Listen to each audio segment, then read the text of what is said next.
Hello everyone, मैं हूं हिना और आप देख रहे हैं लीगल परसेप्शन। आज की इस वीडियो में मैं प्रेस की स्वतंत्रता, इंडियन कॉन्स्टिट्यूशन से जुड़ा हुआ एक ऐसा टॉपिक जो एग्ज़ाम के लिहाज से मोस्ट इम्पॉर्टेंट है, उस पर डिस्कस करूंगी और साथ ही आपको इससे जुड़े कुछ केसेस भी बताऊंगी।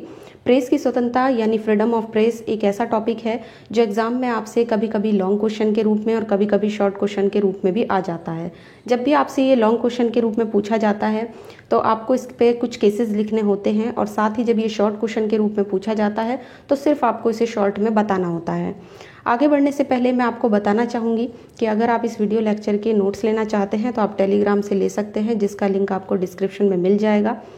अब हम देखिए, सबसे पहले जानते हैं कि जो भारतीय संविधान है उसके भाग 3 में अनुच्छेद 12 से लेकर 35 तक, जो आर्टिकल 12 से लेकर 35 तक है, उसमें फंडामेंटल राइट्स दिए गए हैं, जिसमें 6 प्रकार के मूल अधिकार दिए गए हैं, यानी कि 6 फंडामेंटल राइट्स हैं जो हमें इंडियन कॉन्स्टिट्यूशन में दिए गए हैं।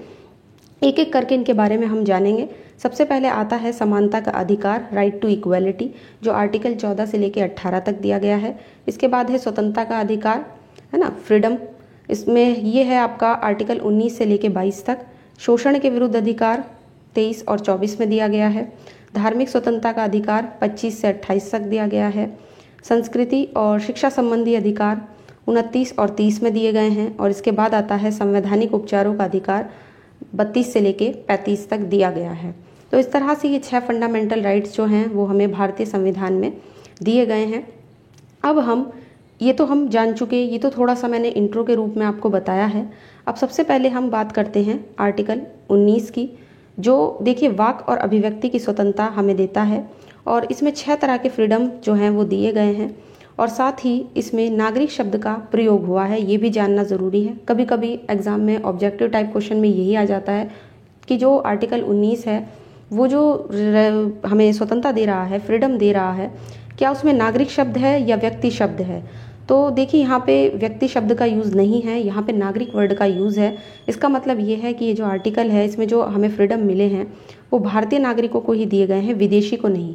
अगर यहाँ पे व्यक्ति शब्द होता तो ये वाली जितनी भी फ्रीडम्स थी वो सब विदेशी को भी प्राप्त होती, भले ही वो भारत का रहने वाला ना हो। इसके बाद आता है वाक अभिव्यक्ति की स्वतंत्रता का मतलब क्या है, इसका क्या अर्थ है। तो वाक अभिव्यक्ति की स्वतंत्रता में देखिए बोलने, भाषण देने और अपनी बात को कहने की फ्रीडम आती है, जिसे आप शब्दों से, लेख से, चिन्ह से या प्रिंटिंग, मुद्रण से, किसी भी तरीके से अपने विचारों को व्यक्त कर सकते हैं, अपनी बात कह सकते हैं, जिससे आप अपनी बात दूसरों को तक पहुंचा सकें, है ना, किसी भी तरीके से। लेकिन आर्टिकल 19 में जो दी गई वाक अभिव्यक्ति की स्वतंत्रता है वो पूर्ण या आत्यांतिक नहीं है, बल्कि इस पर कुछ रेस्ट्रिक्शन भी दिए गए हैं, यानी कि इस पर रेस्ट्रिक्शन लगाए जा सकते हैं, इस पर रोक लगाई जा सकती है, और वो रेस्ट्रिक्शन जो है वो आपको आर्टिकल 19 के खंड 2 में मिलेंगे। तो कौन कौन से रेस्ट्रिक्शन हैं देख लेते हैं।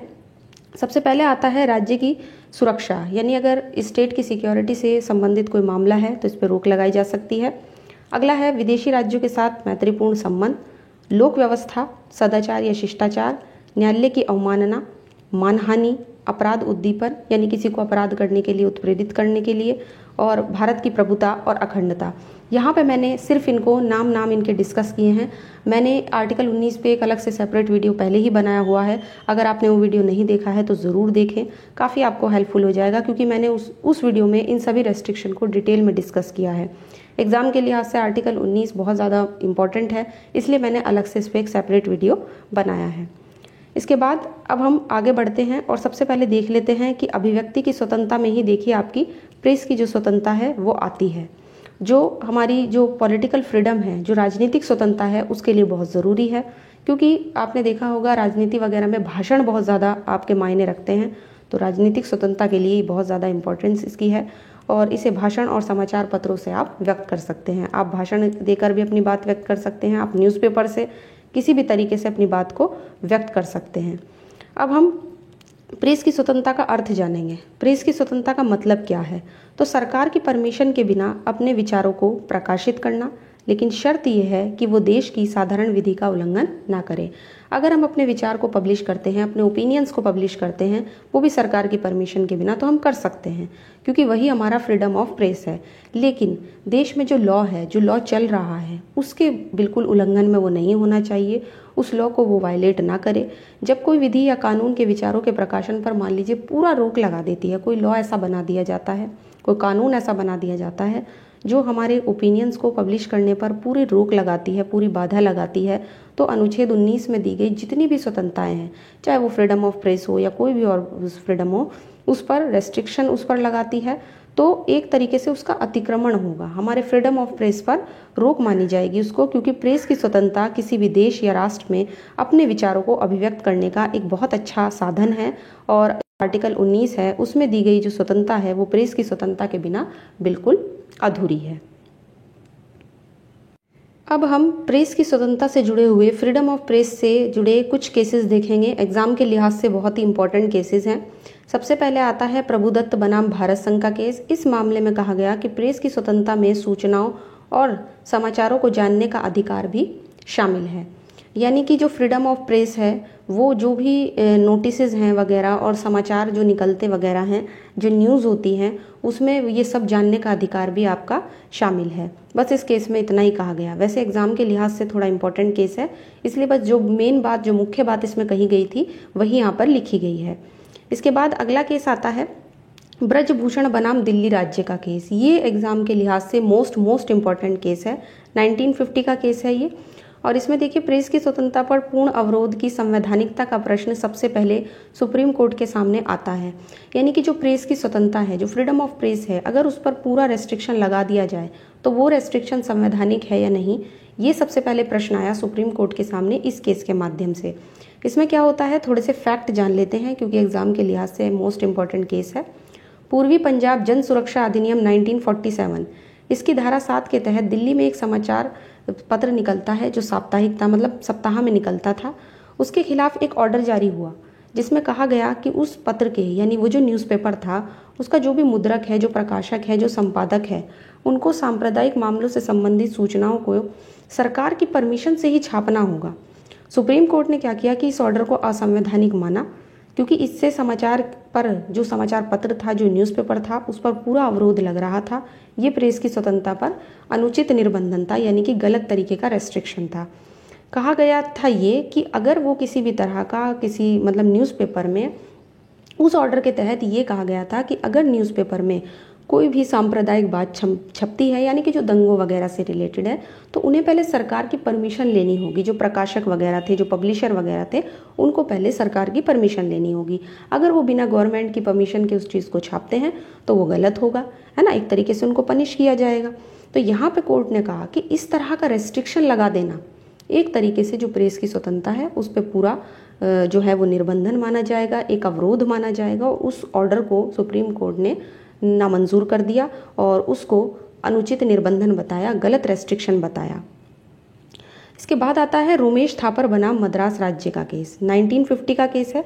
इस मामले में क्या होता है कि जो पिटिशनर है उसकी रेड क्रॉस पत्रिका, यानी कि जो याचिका करता था, जिसने कोर्ट में याचिका फाइल की थी, है ना, उसकी जो क्रॉस रेड पत्रिका थी, मैगजीन थी, उसके प्रकाशन पर क्योंकि रोक लगा दी गई थी। देखिए, वो मुंबई में पब्लिश होती थी और उसका प्रसारण कहाँ होता था, यानी वो बिकती वगैरह कहाँ पर थी, मद्रास में बिकती थी।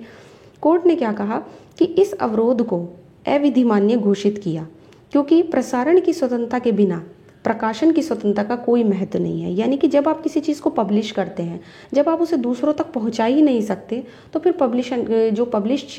जब आप किसी चीज़ को करोगे तो उसका कोई इंपॉर्टेंस नहीं रह जाएगी।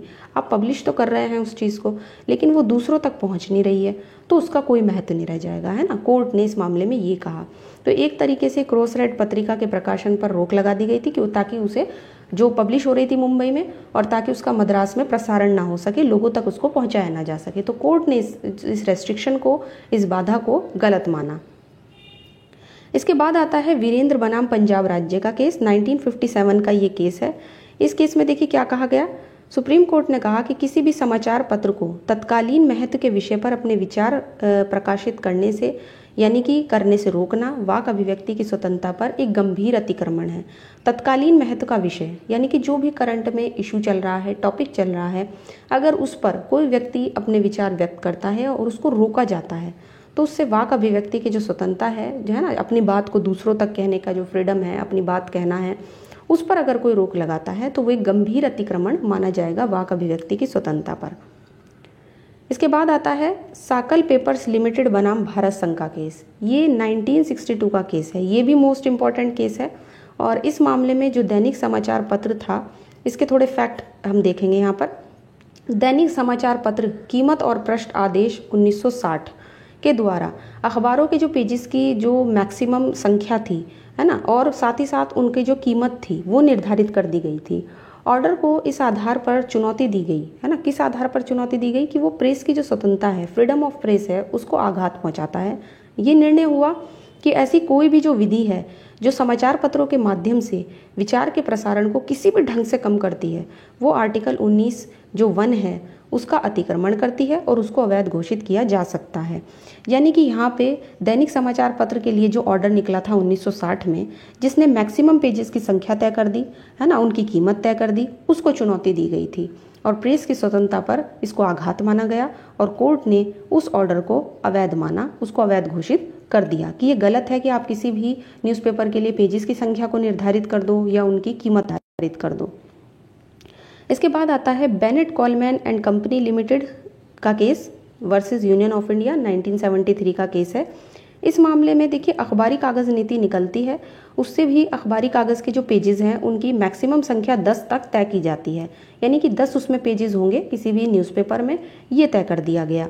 पिटिशनर यानी कि जो याचिकाकर्ता था उसने तर्क दिया कि जो पेजेस की जो मैक्सिमम संख्या जो 10 तय कर दी गई है, इससे क्या होगा, उसका परिचालन कम हो जाएगा, यानी उसकी बिक्री जो होगी वो कम हो जाएगी, जो प्रेस की स्वतंत्रता का ज़रूरी तत्व है ना। फ्रीडम ऑफ प्रेस का मतलब क्या है, आप दूसरों तक अपने विचार को पहुंचाओ। अब यहाँ पे 10 तक पेजेस की संख्या तय कर दी गई है ना, हो सकता है कुछ बातें ऐसी हो जो 10 पेजेस में ना आए, तो इससे क्या होगा, उसका परिचालन जो है कम हो जाएगा। सुप्रीम कोर्ट ने इस तर्क को स्वीकार किया और अखबारी कागज़ नीति को असंवैधानिक घोषित कर दिया। तो इस तरीके से कोर्ट ने जब भी देखा कि फ्रीडम ऑफ प्रेस पर कोई वायलेशन है, उसको अवैध घोषित किया, चाहे वो कोई ऑर्डर हो या कोई एक्ट हो। इसके बाद आता है Indian express newspaper versus Union of India का केस, 1985 का केस है। इस मामले में सुप्रीम कोर्ट ने जो फ्रीडम ऑफ प्रेस थी उसके 3 पिलर्स बताए हैं। उन्होंने कहा है कि जानकारी के सभी स्रोतों को दूसरों तक पहुंचाने की स्वतंत्रता, प्रकाशन की स्वतंत्रता यानी कि पब्लिश आप कर सको, और संचरण की स्वतंत्रता, वही बात कि दूसरों तक आप कैसे पहुंचा सकते हैं। तो इस तरह से ये जो इंडियन एक्सप्रेस न्यूज़पेपर का केस है, ये फ्रीडम ऑफ प्रेस के लिहाज से मोस्ट इम्पॉर्टेंट है, क्योंकि इसमें सुप्रीम कोर्ट ने देखिए प्रेस की स्वतंत्रता के 3 पिलर्स बताए हैं, है ना। 3 पिलर्स क्या हैं कि आप जितने भी सोर्सेज हैं उन सोर्सेज को आप दूसरों तक पहुंचा सकते हैं, आप पब्लिश कर सकते हैं किसी चीज़ को, और संचरण की स्वतंत्रता यानी दूसरों तक पहुंचाना। संचरण में क्या होता है, एक जगह से दूसरी जगह तक उस चीज़ को पहुंचाना। इसके बाद आता है कि क्या प्रेस पर टैक्स लगाया जा सकता है ना। फ्रीडम ऑफ प्रेस तो हमने पढ़ लिया, लेकिन क्या प्रेस पर टैक्स भी लगाया जा सकता है, तो ये भी इसी केस में तय किया गया। इंडियन एक्सप्रेस न्यूज़पेपर बनाम भारत संघ, 1985। न्यायालय ने कहा कि प्रेस का जो कारखाना है वो भी टैक्स से मुक्त नहीं है, उसे दी जाने वाली जितनी भी फैसिलिटीज़ हैं, सुविधाएं हैं, उन पर सरकार टैक्स लगा सकती है, लेकिन प्रेस पर लगाया गया जो टैक्स है वो उचित और युक्तियुक्त होना चाहिए, यानी एकदम रीजनेबल होना चाहिए और सही होना चाहिए। कोर्ट ने ये भी कहा कि प्रेस के कारखाने पर टैक्स लगाने की जो शक्ति है उसका न्यायिक पुनर्विलोकन भी हो सकता है, यानी उसका जुडिशियल रिव्यू हो सकता है, जिससे कोर्ट ये जांच कर सकता है कि वो जो टैक्स लगाया गया है वो कहीं कॉन्स्टिट्यूशन में जो प्रोविजंस दिए गए हैं उनका उल्लंघन तो नहीं कर रहा। अगर वो उल्लंघन कर रहा है ना, युक्ति युक्त वो नहीं है, रीजनेबल नहीं है, तो फिर उसको गलत ठहरा सकता है कोर्ट। लेकिन यहाँ पे युक्ति युक्तता की जांच जो है वो कोर्ट कर सकता है, तो एक तरीके से उसका भी जुडिशियल रिव्यू हो सकता है और टैक्स भी लगाया जा सकता है, बस वो टैक्स ठीक और रीजनेबल होना चाहिए। अब हम जितने भी हमने केसेस पढ़े हैं हम उनको सिर्फ उनके नाम देख लेते हैं, ताकि ऊपर जितने भी हमने केसेस पढ़े हैं उसको समझने में आपको थोड़ा इजी हो जाए।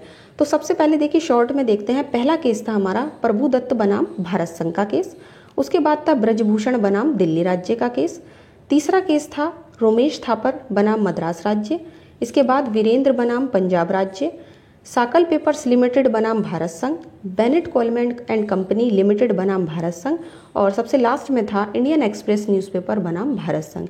ये केस मैंने 2 बार बताया है। एक में 3 पिलर्स देखे हैं हमने कि कौन कौन से 3 पिलर्स हैं फ्रीडम ऑफ प्रेस के, और एक मैंने अभी टैक्स की बात की है एक उसमें केस में। तो ये तरीके से ये जो केसेस हैं ये सब फ्रीडम ऑफ प्रेस के लिहाज से मोस्ट इम्पॉर्टेंट है। जब भी आपके सामने क्वेश्चन आता है तो इन केसेस को आंसर में ऐड ज़रूर कीजिएगा। मोस्ट इम्पॉर्टेंट है केसेस हैं फ्रीडम ऑफ प्रेस को लेकर, और मैंने ईयर वाइज यहाँ पे केसेस जो हैं वो डिस्कस किए हैं।